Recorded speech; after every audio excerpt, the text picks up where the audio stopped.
Cincinnati, he was known as Bismarck, a genial, thick-bearded hiker who had become a familiar character along the Appalachian Trail over the past 6 years, and a regular at Susie Montgomery's bed and breakfast in a small Virginia town, until the day the FBI showed up. "I'd say he was one of my favorite guests," said Montgomery, whose 4-bedroom Montgomery homestead offers on its website a place to forget life stresses for a slower, simpler life. "He was a smart man, interesting to talk to, a pleasant personality. All of the other people who stayed here liked him."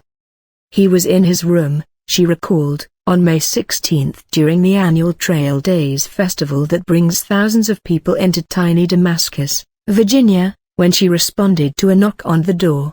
She recounted finding 3 agents, one holding up a picture of Bismarck. He told her they believed her guest was someone the FBI wanted, she said. Her husband spotted someone guarding the back door.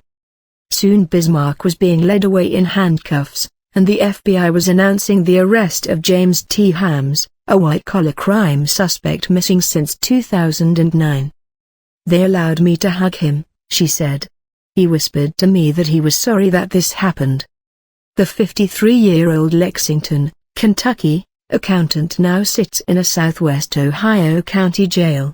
He has pleaded not guilty and is scheduled for trial next month in U.S. District Court in Cincinnati on charges that he embezzled nearly $9 million from his Ohio-based employer, an indictment handed up after he had already disappeared, apparently into the 2,200-mile trail stretching from Georgia to Maine.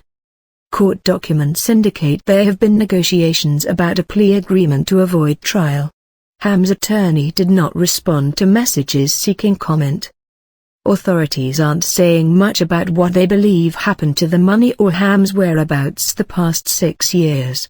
It's still an ongoing investigation, FBI spokesman Todd Lindgren said. But Hams seems to have been hiding in plain sight much of the time since he bolted soon after being questioned about the missing millions. "I think the most surprising thing about it to me is he had high visibility on the Appalachian Trail," said David Miller of Titusville, Florida, who writes a guidebook called The AT Guide and chronicled his own journey in a book, On the Appalachian Trail. "There are thousands of people on the Appalachian Trail every year. Even though I'm in touch with a lot of them, there are a lot of them I never hear about." But Miller knew about Bismarck, who showed up in photos in hikers' journals and sent Miller notes for his guidebook updates, such as whether a hotel was giving hikers special rates. Hikers posted on social media selfies with Bismarck. One shows a laughing Bismarck in a water gun battle. "He was a little more gregarious and social than the typical hiker," said Miller, who said Bismarck stopped by his booth to chat at the annual Trail Days festival the day before Ham's arrest.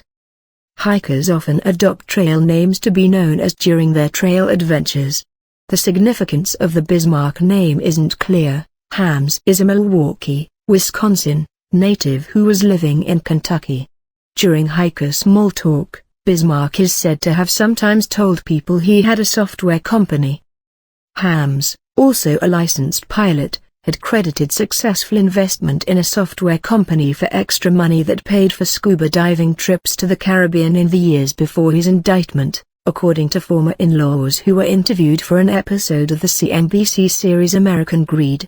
A fellow hiker has been credited with recognizing Bismarck from the show, leading to Ham's eventual arrest.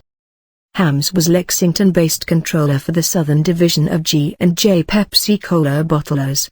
Called by company officials to Cincinnati headquarters in February 2009. He was confronted about missing funds investigators say dropped $8.7 million.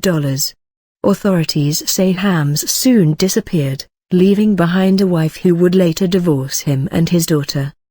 FBI Special Agent Pamela Matson stated in an affidavit that G&J funds were deposited into an unauthorized account that played off the name of a vendor.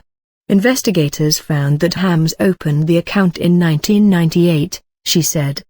He repeatedly wrote checks to the sham vendor account, then quickly moved the deposits into his own bank account, according to Matson. Accounts have placed Ham's staying in Maine and northern Indiana when not on the trail during his time on the lam, although the FBI wouldn't discuss its own findings. Miller, who is Ham's age, left his job as software engineer more than a decade ago to hike the trail. He suggested that while the popular trail might seem an odd place for a fugitive to show up repeatedly,